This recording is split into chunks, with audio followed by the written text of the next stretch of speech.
Welcome to the Fresh Pack Natural Goodness series. We regularly need reassurance that we're making healthy choices for ourselves and for our families. Fortunately, with the natural goodness of Fresh Pack, you know you're doing just that. We've started a diet. We think we're doing well, but the scale says something else. What are we doing wrong? With us to share some insight into what stops us from losing weight is dietitian and chef Kelly Schreuder. Welcome to the Loft, Kelly. Good afternoon, Bonnie. Lovely to have you with us again. Thank you. So, Kelly, I'm assuming that when it comes to diets, crash diets are bad news. They are, unfortunately. They're so tempting because they offer a quick fix for something, and usually they're very well marketed and wrapped up in all sorts of amazing promises. Yeah. And very, very tempting to follow, but really not the best way to lose weight long term. Yeah. And why is it that when people go on a diet, they initially lose weight and then suddenly just stop? Well, if you're restricting your calorie intake in some way, there are many ways to do it, but if you are really eating very little, you will lose weight. That's a given initially. Often, as you go on in life and you do many different crash diets, you'll realize that you can't sustain that type of eating for very long. Yeah. So part of it is that physiologically you can't continue doing that. Your body will make you crave things and it will make you eat things that you shouldn't be eating on your diet. Yeah. And part of it is psychological. We're not really designed to be so restrictive in our eating all the time. We've got so many things around us that drive our eating behaviors. It's not just related to an intellectual decision about how much you weigh, that it's very difficult to control eating to that extent. Are there any diets that work that are not detrimental to our health?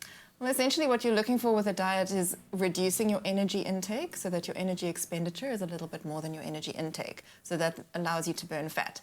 There are thousands of ways to achieve that, and most diets are wrapped up in some version of that. So many diets will say, well, you have to restrict a certain type of food, or certain foods are evil and certain foods are good, and they'll have very strict lists of the things that you can and can't eat.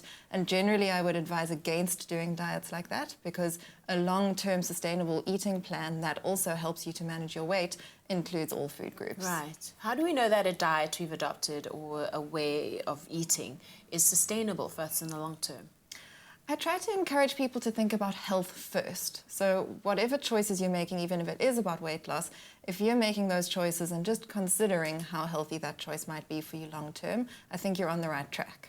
So that means if you're including, I always talk about eating more vegetables. So I think eating more vegetables is like a magical cure for everything.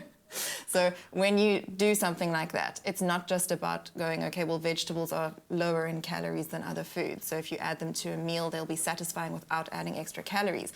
What you're also getting there is long-term health benefit by adding more nutrients and more fiber. Yeah. So it's about the quantity of food that you eat, but it's also about the quality and the variety of food that you're eating long-term. And what role does exercise play? Exercise, it helps you to burn calories, and it also helps you to look better. So a toned body looks better than one that's not. Definitely. It does. But also what it does is, again, what I was saying about the food, it's a long-term health thing. So we need to do at least 150 minutes of exercise every week. That's about 30 minutes of exercise 5 days a week. Yeah. It's not that hard to achieve, but if you're not doing that, it's not good for your health. And if you are doing that, it's great for your health and good for weight maintenance. Right.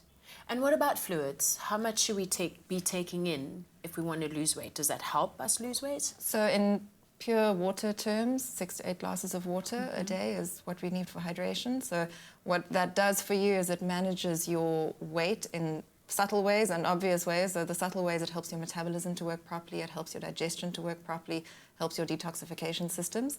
And then in other ways, if you are hungry and you eat, that's great and functional, but some of us are thirsty and then we eat instead of drinking. Yeah. So making sure you're well hydrated helps you to manage that. Yeah. Now, sugar and caffeine can sometimes be hidden in certain beverages. Which beverages should we be avoiding if we're wanting to lose weight? There's some beverages that really are marketed as health foods, and I would say consider those beverages, things like smoothies and juices specifically, consider them as foods rather than as drinks. So they do provide some fluid, but they're also providing a substantial number of calories and other nutrients. And other ones that I would be cautious of are things like sweetened designer coffee drinks, so things like hazelnut lattes and that sort of stuff. Oh, yummy. I know. So those I would really consider those a treat rather than a way to hydrate yourself. Yeah. What healthy alternatives can we take in besides just water? You can, as I was saying before, there are certain foods that will provide fluid, but what you're needing is plenty of water, and you can take what you're doing right now, caffeine-free herbal teas. So they're fantastic because they're not contributing any extra calories and they don't have all that caffeine in them, which can be a big stimulant but can leave you feeling exhausted at the end. Yes. And what are the benefits of incorporating rooibos into our fluid intake? Rooibos is a great source of water-soluble polyphenols. So those are plant extracts that are strong antioxidants. So a diet that's high in antioxidants is really protective against heart disease and cancer. So it's a really good idea to include more foods that do that for us. Now, FreshPak also has a variety of flavors. Are those recommended? Well, I would say that drinking lots of rooibos tea is a great plan, and the variety of flavors allows you to do that with a little bit of entertainment as well. It's not just plain rooibos. And they're not adding any extra calories, so I think that's fine. Awesome, thank you. FreshPak Rooibos is all about choosing the healthy way, whether you choose the classic range or the many flavored or herbal options such as Hoodia.